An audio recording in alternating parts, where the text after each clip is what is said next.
All right, welcome everyone to this Thursday night's edition of Southern Woods and Waters. And let me tell you something, we've been doing a lot of waters and some woods. We've been doing some woods, but we're going to mainly do woods tonight. And because I want to broaden out and introduce my guest to you, first of all, this is Zach Knowles. Everybody remembers Zach. Zach has been out west, and now we brought him back. But it's been mainly woods here lately, Zach. So yeah, it's been. But we're gonna take them on a couple more. We're gonna do some more woodsy stuff, and then of course we got to get out there and get fishing too. You never did call me back and let me know what you did at the pond the other night. Did you even go? Yeah, we went. We didn't do any good. You didn't do any good? You weren't throwing the right bait then? Probably not. I'm not a professional fisherman. Well, along sitting beside Zach over there is Lance Kraemer, and Lance is one of our special guests tonight.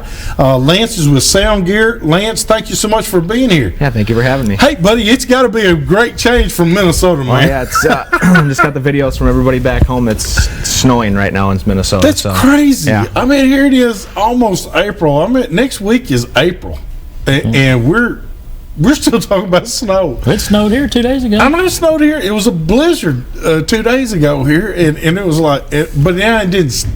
It stuck, but it would stick for about 15 or 20 minutes and it melted off.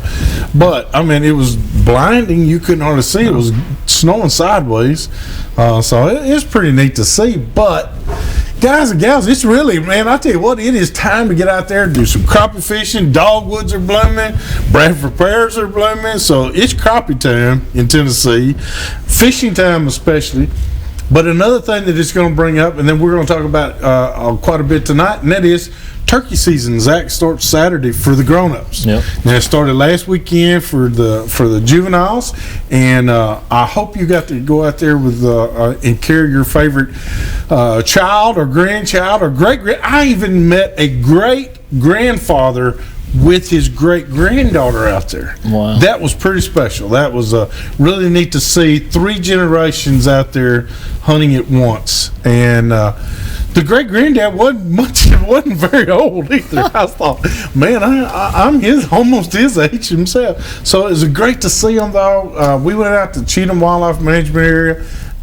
They probably had 75 to 80 kids out there, all kinds of different mentors. Even if the dads or moms didn't know anything about turkey hunting, they had mentors out there. We would take them, guide them, and show them around. And not many birds were killed. Well, I got to tell you that, because a lot of what we're going through right now is the birds were on roost. They would gobble on the roost.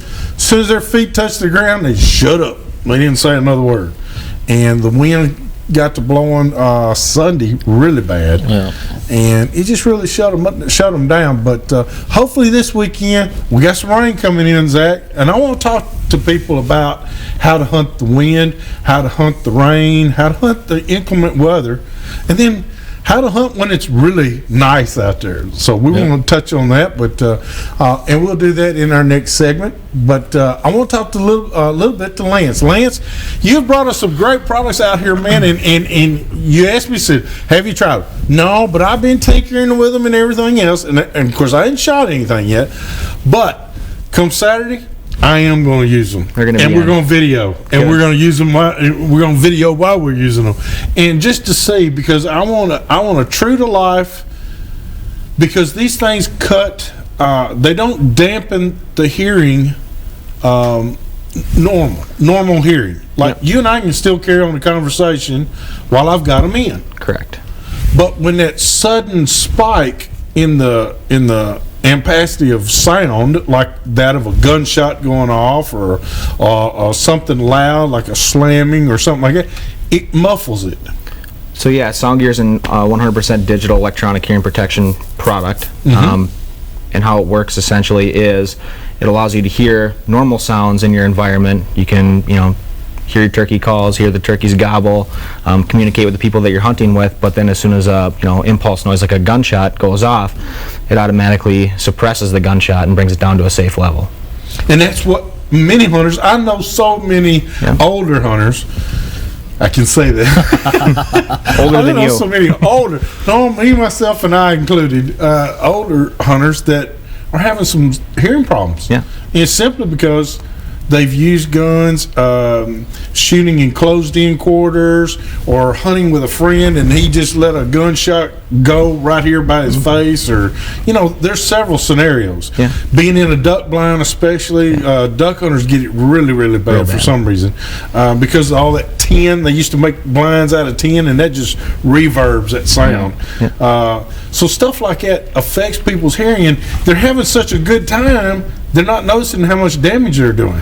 No, usually, one of the most common things is well, why don't you wear hearing protection when you're hunting? It's like, well, I can't hear anything if I put earplugs in. That's right. Products like SoundGear allow people to hear in that environment, but then, like I said, you're still protected. There's over 48 million people in the U.S. alone that suffer from a hearing loss. That's right. Around probably 10 to 15 million of those same people is a direct result of, noise-induced hearing loss. Mm-hmm. Hunters, factories, things like that. Factory workers, things like construction workers, things like that. So it's an epidemic, really, when people, if you don't protect it now, you're going to have problems down the road.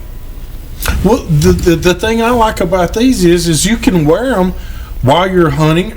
Well, actually, I could be wearing them right now, and we could carry on the same conversation. Yep, correct. And it's the same that I'm talking to you and Zach, and you could hear me just as well as I could hear you. Yeah. But if somebody came out and really made a loud noise, like metal against metal or a gunshot or whatever, clapping your hands even would be enough to bring it down. Yep.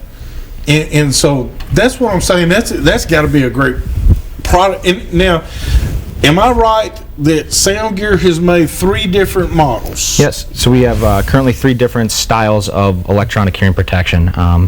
The first being the Instant Fit in the canal version, which is what we call a standard product, where you don't have to go into a hearing specialist to get fit for it. It's a one-size-fits-all product. It's the smallest and lightest device on the market.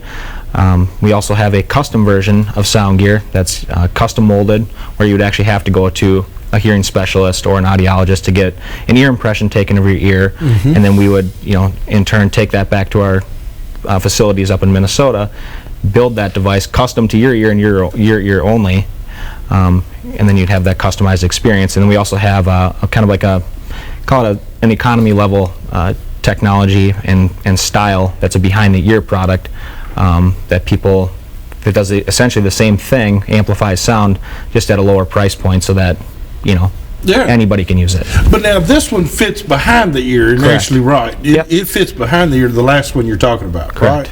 Right? I read up on it a little bit, and it's more for people that don't necessarily need them all the time.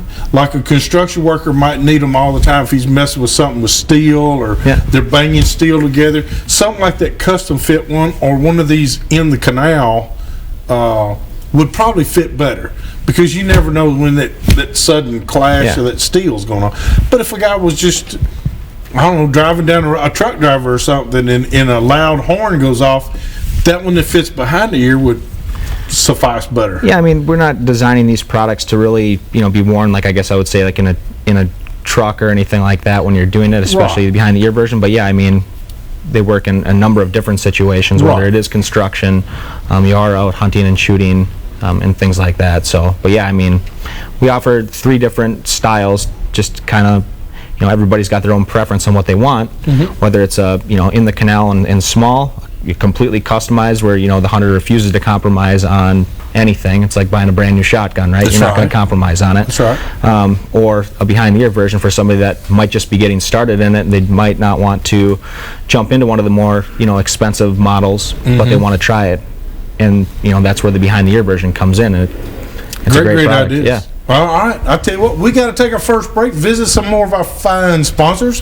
When we come back, we're going to talk turkey, and then we want that kaboom to go off, but we want our hearing protected. So hurry back to more Southwoods Waters.